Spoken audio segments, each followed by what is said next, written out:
जय बाबा गरीब साहेब की जय, अनंत कोटि संत महापुरुषों की जय।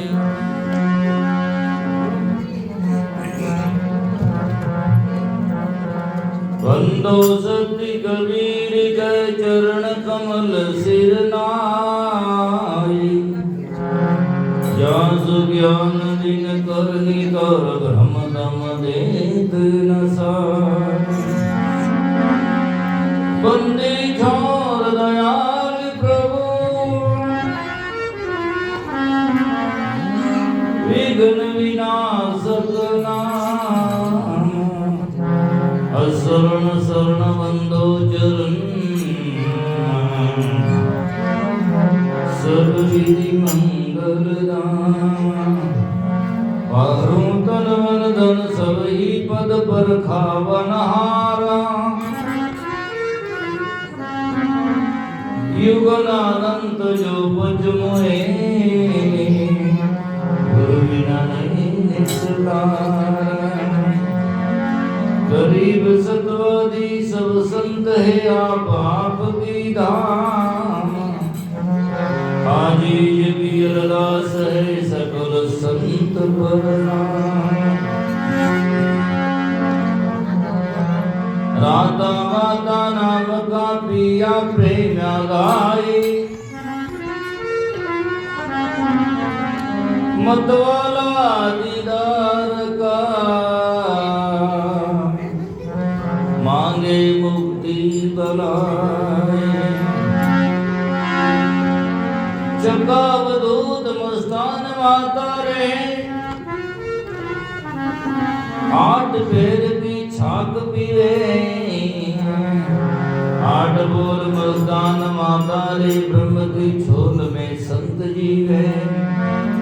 साची कहते कांच को ताक कर सांच लागा,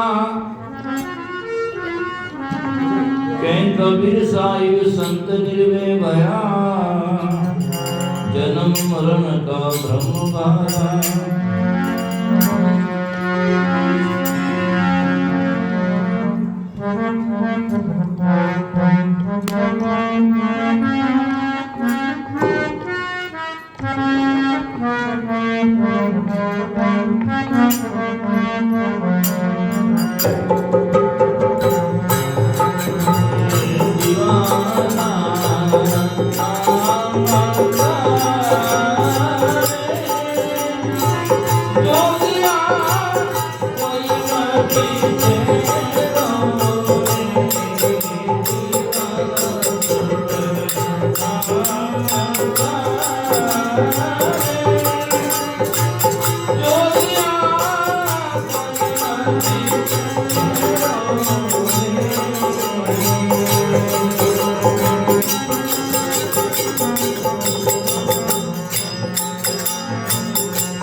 दीवाना होने के बाद में तो क्या बाकी रहता है? वहाँ तो सजना एक प्रेम ही बहता है। बाकी जो दीवाना नहीं हुआ वो तो ऐसे ही कहता है, एकांत में पड़ा रहता है। दीवाना दुनिया के तो बहुत सारे लोग होते हैं, लेकिन भक्ति और भजन के तो कोई बिरले जन नहीं होते हैं। उनको दूसरा अच्छा नहीं लगता, और एक साई परमात्मा राम जी के बिना कोई सच्चा नहीं लगता। और संत महात्मा का सत्संग तो कभी उनको कच्चा नहीं लगता, अच्छा ही लगता है। दीवाना सतनाम का कोई मत छेड़ो वे, कबीर सपना रहन का किया कलेजे छेक। जब सोऊं तब दो जना, जब जागूं तो एक। वो अपने नाम गुरु के ज्ञान में मस्त रहता है, और न कभी दुनिया के जाल में बहता है, और न बिना मतलब की बात कोई कहता है। बूझे तो जवाब देता है, बाकी अपने ध्यान में मस्त रहता है। ये दीवाना का काम है। कई लोग सोचे वे तो पागल है। पागल थोड़ी रोड पर पड़े थोड़ी रहते हैं। पागल का मतलब है उस साई परमात्मा अंतरात्मा में हमेशा के लिए निमग्न रहते हैं, उसी में मस्त रहते हैं। और जब वो मस्ती आ जाती है तो उनके सामने कोई कुछ भी नहीं है, सब छू मंतर तुच्छ लगता है।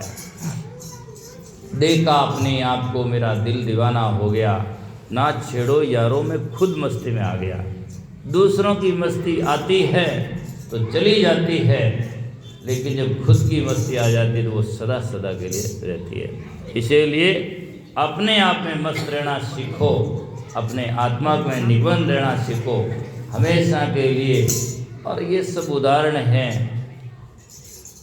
वो कौन हो सकता है दीवाना? मैं अगर झाड़िया आपका अपना घर जलाएं, कल तुम जाकर के झोंपड़ा में जला देना, है ना। अपना घर का मतलब है भीतर के काम, क्रोध, अहंकार, मोह, लोभ को, विकारों को जलाना, वासना को दग्ध कर देना, है ना। ये जाकर के वासना को दग्ध कर देने का मतलब है अपना चित्त साहिब के चरणों में धर देना, है ना। बस उसी में जीवन देना ये है। तो मैं घर झाड़िया अपना लिया फले का हाथ, ज्ञान की आग, ज्ञान की आग लगी घट भीतर, कोटि कर्म सब जल गए, और कोटि तीर्थ है घट भीतर अपने आपस में ही मिल गए। जब ज्ञान की आग लग जाती है तो बाकी तो दूसरा सहज में भग जाती है, भीतर से आत्मा जग जाती है। वो भाई जी सब आत्मा गुरु जी से लग जाती है। इस प्रकार का जीवन का संतमय अज्ञान में हो जाता है। मैं अगर झाड़िया आपका लिया फली का हाथ, अब अगर झाड़ू और का तो चले हमारे साथ। कौन चले अटे दोबारा बेर में नीट मिले, कौन चलने के लिए तैयार है ना। चलने के लिए कौन तैयार है? ये तो काम बड़ा मुश्किल है, 1 घंटा भी बैठना मुश्किल काम है साथ में चलने के लिए। और साथ में नहीं है जब तक बाबा जी के हाथ में नहीं है। जब साथ में आपका दिल लगेगा नहीं और जगेगा नहीं तो महाराज करेगा भी क्या, है ना। और भरेगा भी क्या जब जाकर के जिज्ञासा नहीं होगी, हृदय में पात्रता नहीं होगी और लेने की आकांक्षा नहीं होगी तो क्या करेगा और कैसे उनका हृदय भक्ति ज्ञान से भरेगा। तो भाई साहब कैसे तरेगा, ऐसे ही मरेगा, जिंदगी में आकाश करेगा, कुछ नहीं समझ में आएगा, ऐसे ही चले जाएगा। इसलिए संत महात्मा कहते हैं हस्ती कौन हिसाब में, मन जैसा हस्ती अब मेरे सामने क्या, हस्ती कौन हिसाब में, बागन को मारूं, क्रोध जैसे बाघ बड़े बड़े विकार है, बाकी हाथी उनके सामने क्या चाहती है। हस्ती कौन हिस्सा में, बागन को मारूं, सिंह ने फिर ढींढता मैं बन बन पुकारूं। अर्थात जब आदमी शिकारी होता तो बन बन जाकर के शिकार ढूंढता है, ऐसे ही जब संत महात्मा साधक होते हैं तो दिल के भीतर जाकर के अंदर में जाकर के झांक करके और विकारों को एक एक को निकाल कर फेंक देते हैं, जैसे कोई कचरा निकालता घर से, इसी प्रकार से जाकर के हस्ती कौन हिस्सा में, बागन को मारूं, सिंह को फिर ढूंढता बन बन पुकारू वे। फिर कहते हैं एक मेरे हाथ में शमशेर ज्ञान की वे, शमशेर कहते हैं तलवार, है ना, तो तलवार हाथ में देख गए, दूसरे धाम ही कौन दे गए, है ना, उसके सामने तिनकला फेंकने से क्या होता है। तो ज्ञान की शमशेर जिसके हाथ में ले लिए, एक मेरे हाथ में शमशेर ज्ञान की वे, और लड़ने वाला लड़ लो जिसकी होश लड़न की वे, जिनकी जाकर के होश है लड़ने की ताकत है जिसकी, आ जाओ मेरे सामने के जाकर के लड़ने के लिए, मेरे सामने मत ले आना, ये तो ज्ञान की तलवार है ना, ये तो ज्ञान की धार है। इसीलिए सजनों कहने का अर्थ है ज्ञान की तलवार के सामने विकार टिक नहीं सकते, जाकर के उनके सामने तो लड़ने वाला लड़ लो होश लड़न की वे, पूर्ण प्याला प्रेम का मेरे हाथ में आया वे। ऐसे गरीब साहब नहीं, कमाल साहब कहते हैं ज्ञान का प्याला अर्थात जाकर के जो ज्ञान का प्याला बन पी लेता है तो निहाला हो जाता है, निहाल हो जाता है। बाकी संत महात्मा पिलाते भी हैं, हाथ में जिलाते भी हैं, लेकिन डुगरा होता है उसको पी नहीं सकता है, और पी लिया तो फिर जी नहीं सकता है, वो तो जीवित मृतक हो जाता है ना, उसी के मस में उसी के रस में खो जाता है। ये है संत महात्मा की ज्ञान की। तो ये पूर्ण प्याला ज्ञान का मेरे हाथ में आया वे, और भर पिया है कमाल ने कबीर सा पिलाया वे। पीने वाला भी हो और पिलाने वाला भी हो तो पिए, ये जन भागता दिए, है ना, पीते कौन है उनके सामने, सिंह स्वरूपी शब्द गर्जेन गाजे, भेड़ स्वरूपी जगते भिड़केन बाजे, है ना, भाग जाते हैं, और जो जिज्ञासु होता है वो लाग जाते हैं, है ना, उनके भाग जग जाते हैं। वास्तव में एक महात्मा पर आए और हमें प्यार का ज्ञान का प्याला पिला दिया और बल्कि जिला दिया, जिंदगी का न्याय कर दिया। इन्हीं शब्दों के साथ में पिला दिया। बोलो सद्गुरुदेव की जय।